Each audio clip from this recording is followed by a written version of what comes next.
एक वक्त का किस्सा है। एक गांव में मीठे नाम का लड़का अपनी बीवी नसीबो कैंची के साथ रहता था। मीठा गांव के एक अमीर बुजुर्ग के पास काम करता था। बुजुर्ग मीठे को काम करने के अच्छे पैसे देते थे, जिससे मीठे का अच्छा गुजारा होता था। जबकि दूसरे गांव में बिट्टू नाम का लड़का जंगल में लकड़ियां काटा करता था और उन लकड़ियों को बाजार में जाकर बेच दिया करता था। उसी गांव में मागा बदमाश भी लकड़ियों का व्यापार करता था। एक दिन बिट्टू जंगल में लकड़ियां काटने आता है तो देखता है कि उधर सारे दरख्त कटे होते हैं। ये जरूर मागा बदमाश का काम है, उसने ही दड़ के सारे दरख्त काटे होंगे। मुझे अब कहीं और जाकर लकड़ी काटनी होगी। फिर बिट्टू वहाँ से चला जाता है और दूसरे जंगल में आ जाता है और वहाँ लकड़ियाँ काटने लगता है तो उसे कुछ आवाज आती है। जब वो ऊपर देखता है तो उस दरख्त पर एक बंदरी अपने बच्चे के साथ बैठी होती है।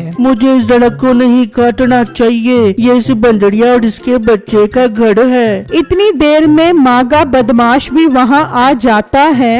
मोटे तो यहाँ क्या कर रहा है? भाई मैं यहाँ लकड़ियाँ काटने आया था। तुझे पता भी है मेरा लकड़ियों का व्यापार है, ये सब दरख्त मेरे हैं। तू शाबाश लकड़ियों का काम छोड़ और कोई और काम शुरू कर ले। बदमाश भाई मेरे पास और कोई हुनर नहीं है, आप मुझसे ये काम मत छीनो। बड़ा तू कोई ढीठ इंसान है, चल यहाँ से निकल, ऐसा न हो कि इस कुल्हाड़ी से तेरा सर उड़ा दूं। अच्छा भाई मैं चला जाता हूँ, पर आप इस दरख्त को मत काटना। इस दरख्त पर बंदरिया और उसके बच्चे का घर है। अब तो मुझे सिखाएगा कि क्या काटना है और क्या नहीं। अब जाता है या इस कुल्हाड़ी से तेरे छोटे छोटे टुकड़े करूं।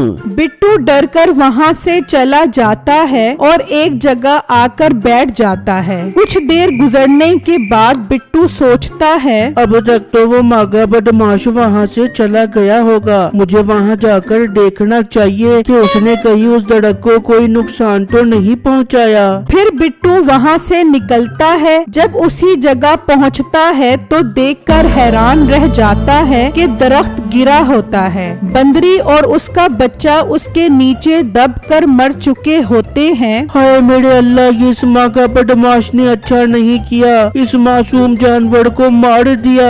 बिट्टू उनके पास आता है तो देखता है कि बंदरी मरी होती है पर बच्चा जिंदा होता है। बिट्टू उस बच्चे को घर ले आता है। ये बच्चा मेरी तरह अकेला रह गया है, आज से मैं इसका छोटे भाइयों की तरह ख्याल रखूंगा। फिर बिट्टू लकड़ियां काटने का काम छोड़कर एक खाने के ढाबे पर काम शुरू करने लगता है, जिससे वो अपने और बंदर के लिए एक टाइम खाने का इंतजाम कर पाता है। इस तरह काफी टाइम गुजर जाता है और वो बच्चा बड़ा हो जाता है। मेरे छोटे भाई, ढाबे पर काम करने से हमारा गुजारा ठीक नहीं हो पा रहा, हमें दोबारा लकड़ियाँ काटने का काम करना पड़ेगा। फिर बिट्टू दोबारा जंगल में लकड़ियाँ काटना शुरू कर देता है। बंदर भी इस काम में बिट्टू की मदद करवाता है। एक दिन बिट्टू लकड़ियाँ काट रहा होता है तो मागा बदमाश आ जाता है। मोटे गेंडे, तुझे मैंने लकड़ियाँ काटने से मना किया था, तू ऐसे बाज नहीं आएगा। तुझे अब सबक सिखाना पड़ेगा बंदर, और तुझे मारना पड़ेगा ताकि तुम मेरे काम में टांग ही न अड़ा सको। नहीं मागा भाई, ऐसा मत करना। मैं आइंदा लकड़ियाँ नहीं काटूंगा, बल्कि ये गांव ही छोड़ जाऊंगा। हाँ, इसमें ही तेरी भलाई है। आइंदा के बाद तुम मुझे इस गांव में नजर न आना।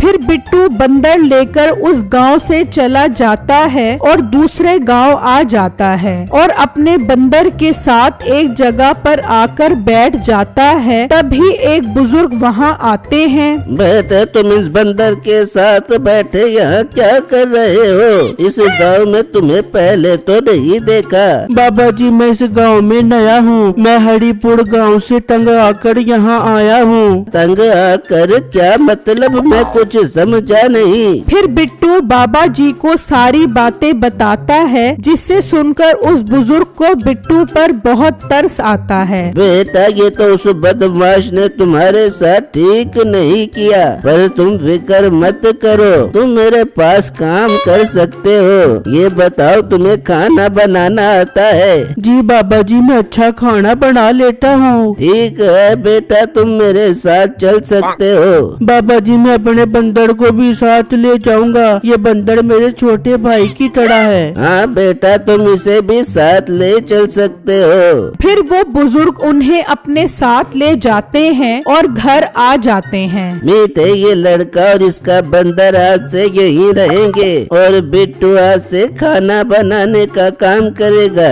फिर वो बुजुर्ग बिट्टू को पैसे देते हैं। बिट्टू, तुम इन पैसों से खाना पकाने का सामान ले आओ। फिर बिट्टू अपने बंदर के साथ सामान लेने निकलता है तो मीठा कहता है, मालिक ये क्या, आपने इसे पैसे भी दे दिए सामान के, अगर ये पैसे लेके भाग गया तो?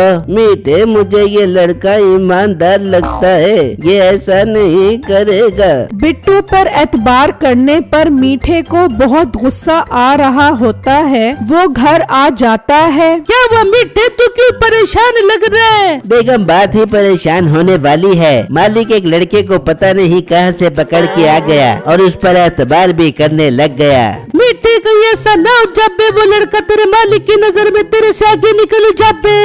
बेगम, मैं ऐसा नहीं होने दूंगा, मैं अच्छा मौका हाथ लगते ही उस पर वार करूंगा। फिर अगला दिन होता है तो एक आदमी बुजुर्ग के पास आता है। बाबा जी, कल हमारे ठाकुर साहब के यहाँ दावत है, मैं उसी का बताने आया हूँ। ठाकुर साहब ने आपको दावत में आने का कहा है। ठीक है, ठाकुर साहब को बोल देना, मैं अपने मुलाजिमों के साथ दावत में जरूर आऊंगा। ठीक है, अब मैं चलता हूँ। फिर वो आदमी वहाँ से चला जाता है। मालिक, मैं भी आपके साथ दावत में चलूं? मीठे और बिट्टू, तुम दोनों मेरे साथ चलोगे? और बाबा जी मेरा बंदर? बिट्टू, बंदर को भी साथ ले चलना। फिर अगले दिन वो सब दावत में आ जाते हैं। आज मुझे कुछ ऐसा करना होगा जिससे मैं इस मोटे गैंडे को फंसा सकूं। सब दावत में मसरूफ होते हैं। मीठा चुपके से एक कमरे में आता है और हार चोरी कर लेता है और जाकर बिट्टू के बैग में डाल देता है। कुछ देर बाद दावत खत्म हो जाती है और वो वापस आ जाते हैं। अगला दिन होता है तो ठाकुर आता है। ठाकुर साहब, आज मेरे गरीब खाने में कैसे आना हुआ?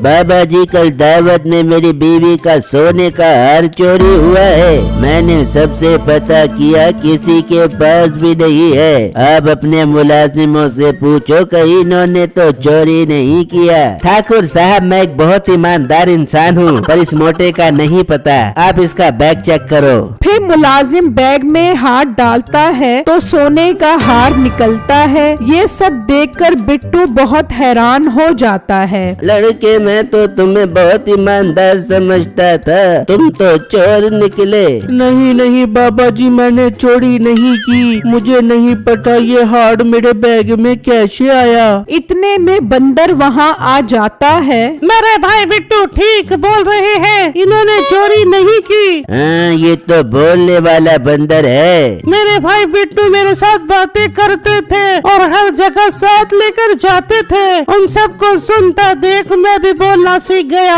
अच्छा, तो फिर तुम कैसे कह सकते हो ये हार बिट्टू ने चोरी नहीं किया? ये तो बिट्टू के बैग से निकला है। मैंने दावत में देखा, ये मीठा हार चोरी करके मेरे भाई बिट्टू के बैग में डाल रहा था। मीठे, सच सच बता, तूने ऐसा क्यों किया? नहीं तो ठाकुर साहब तुझे अपने कुत्तों के आगे डाल देंगे। नहीं नहीं, मुझे कुत्तों के आगे मत डालना। मैंने ये सब इसलिए किया है कि आप मुझसे ज्यादा इस बिट्टू पर एतबार करने लग गए थे। मीठे, तूने इस मासूम बिट्टू को चोर बनाकर अच्छा नहीं किया, इसकी सजा तो तुझे जरूर मिलेगी। ठाकुर साहब, आपका मुजरिम आपके सामने है, इसे जो मर्जी चाहे सजा दो। मुलाजिम इसे ले जाकर पुलिस के हवाले कर दो। फिर वो मुलाजिम मीठे को ले जाते हैं। बाबा जी, आपसे गुजारिश है कि बिट्टू और इसके बंदर को मेरे साथ भेज दो। ये आज से मेरे पास रहेंगे और ये बंदर बोल सकता है, ये बात किसी को मालूम नहीं है। इसकी मदद से मेरा काम बहुत आसान हो जाएगा। ये मेरे मुलाजिमों पे नजर रखेगा कि कौन चोर है और कौन ईमानदार। बाबा जी बिट्टू और उसके बंदर को भेजने के लिए राजी हो जाते हैं। फिर बिट्टू और बंदर सुकून से ठाकुर साहब के पास रहते हैं और मीठा जेल में सड़ रहा होता है।